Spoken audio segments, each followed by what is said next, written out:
कोई भी बात जो हमारे देश के खिलाफ है, जो एंटी नेशनल है, जो प्रो पाकिस्तानी है, प्रो सेपरेटिस्ट है, या जिससे अवाम का नुकसान होता है, चाहे असेंबली का टाइम वेस्ट होना भी अवाम का नुकसान है, उसमें यही 3 दिन हम अपने लोगों के मसले मसाइल भी डिस्कस कर सकते थे। बसंतगढ़ का जहां आज भी टेररिज्म की समस्या है, जहां आज भी रोड कनेक्टिविटी नहीं है, जहां आज भी हॉस्पिटल अच्छे नहीं है, जहां आज भी पीने का पानी नहीं है, स्कूलों में टीचर नहीं है, तो उनकी बातें कब होंगी, उन मुद्दों में बातें कब होंगी। इस समय हमारे साथ सुनील भारद्वाज जी साथ में हैं, जो एमएलए हैं रामनगर कॉन्स्टिट्यूएंसी के। सर, स्वागत है आपका हमारे चैनल में। बहुत बहुत धन्यवाद मोहित जी। सुनील जी, सबसे पहले तो आप ये बताएं कि असेंबली सेशन में जो रेजोल्यूशन पास हुआ स्टेट को लेकर, तो आपने वो पढ़ा था? मैंने बहुत अच्छे से पढ़ा था, मगर एक शब्द होता है कि रीड बिटवीन द लाइंस, और आपने उसके बाद हमारे सीएम उमर अब्दुल्ला जी का बाहर मीडिया ब्रीफिंग भी सुनी होगी, या स्पीकर महोदय की मीडिया ब्रीफिंग भी सुनी होगी। तो ही सेड कि special status means 370 and 35A। तो we totally oppose it, because जो 370 है वो इट्स एन हिस्ट्री, और उसको पार्लियामेंट ने पास किया है, सुप्रीम कोर्ट ने उसमें मोहर लगाई है, और मोर ओवर उस पे असेंबली का मैंडेट नहीं है। ये एक बार क्या लाखों बार भी ऐसे रेजोल्यूशन पास करें तब भी 370 वापस आने वाला नहीं है। भारद्वाज साहब, जब आपको पता था कि ये वापस नहीं आ सकता, तो फिर असेंबली में इतना हंगामा किस बात पे?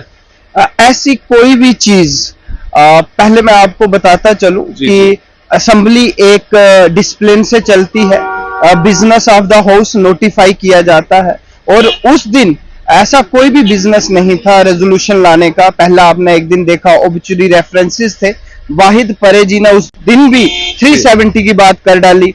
अगले दिन एलजी के भाषण पे हमारी डिस्कशन थी, जहां हमने जो लोगों के मसले मसाइल हैं, जैसे अभी सफाई कर्मचारी का मसला है या वैसे कोई मसले हैं, उस पे बात करनी थी, और अचानक से इन्होंने रेजोल्यूशन लाया। इन्होंने पूरी बिजनेस को डिस्टर्ब करने की कोशिश की, लिहाजा वो इसलिए किया गया क्योंकि जो इनका मैनिफेस्टो है उसमें इन्होंने बड़े बड़े वादे किए हैं। 1 लाख नौकरियों की बात कही है, 12 सिलेंडर की बात कही है, तो वो वादे पूरे ना करने पड़े, इसलिए इन्होंने सारे हाउस को डिस्टर्ब किया। सुनील साहब, कुछ लोग चाहते हैं कि जम्मू अलग स्टेट बनाई जाए, जिसमें कि चंबा, कांगड़ा, जम्मू, पठानकोट, यानी कि ये अलग एक स्टेट बनाई जाए। तो आपका क्या कहना है इस पर? कुछ लोगों का कहना है।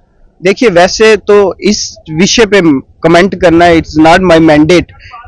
अलग स्टेट बनाना या स्टेट सेंटर रिलेशन डिसाइड करना या स्टेट्स की बाउंड्रीज रीड्रा करना, it's the mandate of parliament. और मुझे लगता है कि जो माननीय हमारे एमपी हैं, जो होम मिनिस्टर हैं, they are the relevant person to comment on this particular topic. Sir, काफी वहां पर विवाद जब हुआ तो बीजेपी के एमएलएज को, बड़े सारे लोगों को चोटें भी लगी, तो अब प्रतिक्रिया क्या होगी? देखिए, एक जैसे मैंने पहले भी आपसे बात कही कि एक जो स्पीकर होता है वो स्पीकर एक पूरे हाउस का स्पीकर होता है, प्रोसीडिंग्स एक डिसिप्लिन मैनर में चले, और he is speaker of house, he is custodian of the house. तो he is not a custodian of rights of a particular party only.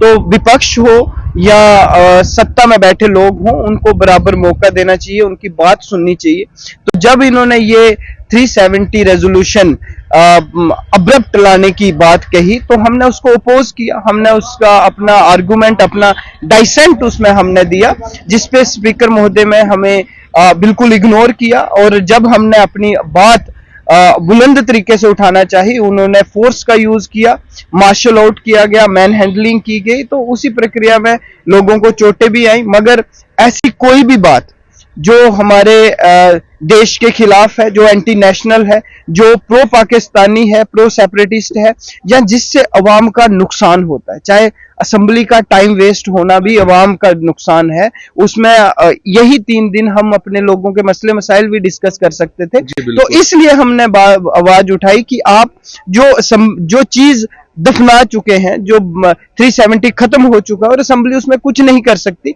आप उसको लाके सिर्फ आप एक पब्लिक सेंटीमेंट लेना चाहते हैं, आप एक कश्मीर के अवाम को, जम्मू की अवाम को एक नया सेंटीमेंट बेचना चाहते हैं, उसमें फायदा नहीं, उसमें अवाम का नुकसान हो रहा है, तो उस चीज को आप ना करें। हमारी बस यही बात थी। सर, उसमें ऐसा क्या लिखा था जो आप कह रहे हैं कि वो एंटी नेशनल था, एंटी गवर्नमेंट था? ऐसा क्या था उसमें, उसके बीच में जो आपने? ऐसी बहुत सारी बातें थी। आप देखिए, मैंने एक शब्द शुरू में भी यूज किया कि रीड बिटवीन द लाइन्स। 370 को ध्यान से पढ़ने की जरूरत है कि 370 ने पिछले 70 सालों में हमारे जम्मू कश्मीर को क्या दिया। 370 की वजह से आतंकवाद रहा, 370 की वजह से लॉ एंड ऑर्डर डिस्टर्ब रहा, 370 की वजह से यहाँ सेपरेटिस्ट मूवमेंट रही, 370 की वजह से यहाँ कट्टरपंथी रही, 370 की वजह से यहाँ एक रिलीजियस एजेंडा चलता रहा, और जो डेवलपमेंट बाकी एरियाज में हुई, बाकी स्टेट्स में हुई, वो कभी जम्मू कश्मीर में हो ही नहीं पाई। तो जिस चीज ने नुकसान दिया, और सबसे इंपॉर्टेंट चीज है जो आर्टिकल ऑफ एसेशन जब साइन हुआ था, तो वही article of accession Jammu Kashmir के साथ भी साइन हुआ था। तो 370 खत्म करने के बाद जम्मू कश्मीर का एक, जिसे हम कहते हैं इफेक्टिव विलेज, इंडिया के साथ हो गया, एक यूनियन के साथ हो गया, तो चीज को खत्म किया गया। अब उस बात को बार बार धुनाना, उस बात को बार बार बीच में लाने का कोई मुद्दा नहीं रहता, ताकि हम ये चाहते हैं, बीजेपी ये चाहती है कि अब उन चीजों से हम ऊपर उठे और डेवलपमेंट हो। जनता जनार्दन की, मेरे बहुत सारे इलाके ऐसे हैं जैसे डुड्डू बसंतगढ़ का, जहां आज भी टेररिज्म की समस्या है, जहां आज भी रोड कनेक्टिविटी नहीं है, जहां आज भी हॉस्पिटल अच्छे नहीं है, जहां आज भी पीने का पानी नहीं है, स्कूलों में टीचर नहीं है। तो उनकी बातें कब होंगी, उन मुद्दों में बातें कब होंगी? इसलिए 370 इज एन हिस्ट्री, वो 5 अगस्त 2019 को खत्म हो चुका।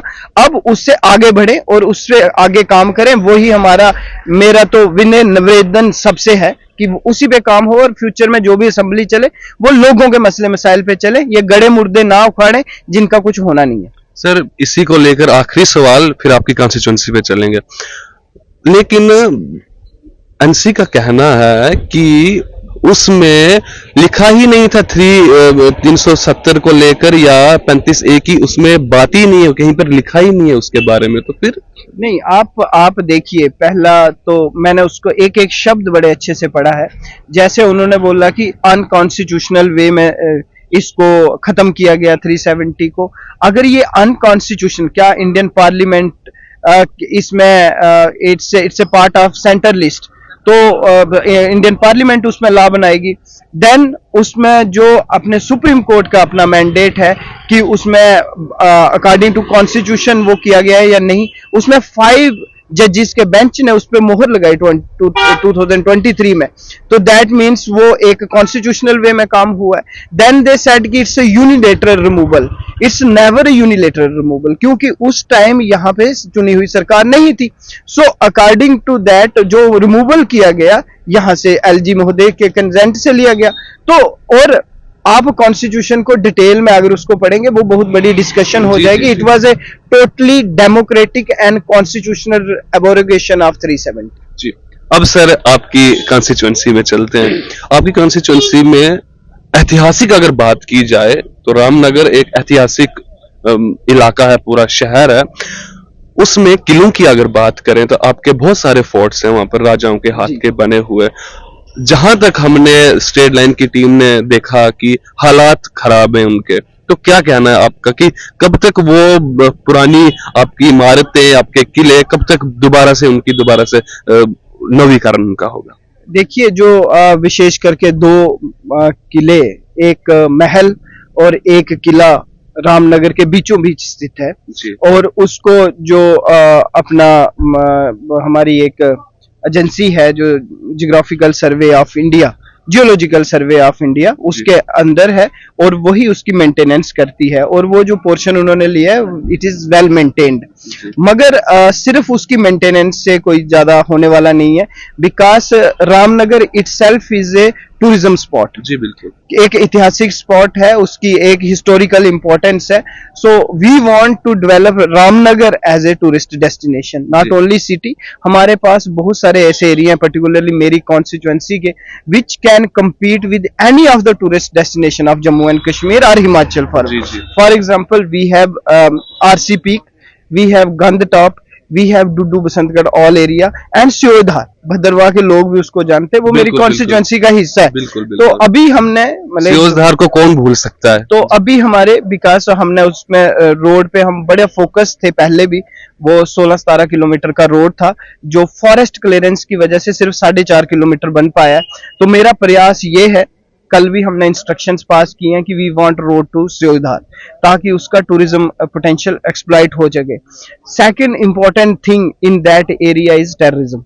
जो टेररिज्म की समस्या, उधर बड़े सालों से टेररिज्म की समस्या है, और आज भी अगर आप देखोगे मेरा जो बसंतगढ़ का एरिया है, लोधरा पनारा का एरिया है, मांग का, कुदवा का, वहां पे रोड कनेक्टिविटी बहुत अच्छी नहीं है। जी। पिछले 10 सालों में वहां रोड पहुंचा है, जहां पहले नहीं था आज पक्का रोड पहुंचा है। मगर जहां टेररिज्म है वहां तक अभी बहुत अच्छी ऑल वेदर कनेक्टिविटी नहीं दे पाए हैं। तो हमारी फर्स्ट प्रायोरिटी ये है कि वहां पे अच्छा रोड पहुंचे, कनेक्टिविटी बेहतर हो। उससे ना सिर्फ टेररिज्म की समस्या हल होगी, बल्कि टूरिज्म भी एक्सप्लॉइट होगा, प्लस जो माइग्रेशन है, रूरल अर्बन माइग्रेशन, वो भी कम होगी, और जो हमारे नौजवान बच्चे हैं उनको भी वहां रोजगार मिलेगा, नए लाइवलीहुड ऑप्शन जनरेट करेंगे। तो मुझे लगता है कनेक्टिविटी इज फर्स्ट, और यानी कि प्रायोरिटी पे आपने कनेक्टिविटी रखी है, और आतंकवाद जो है उसके ऊपर।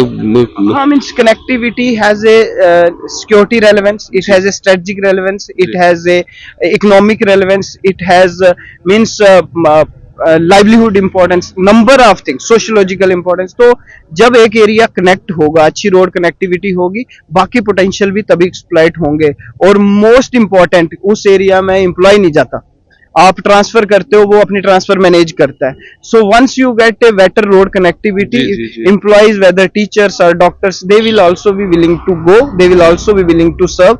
तो ओवरऑल अवाम की खुशी के लिए, अवाम की बेहतरी के लिए ये काम इंपॉर्टेंट है। जी, बहुत बहुत धन्यवाद सर।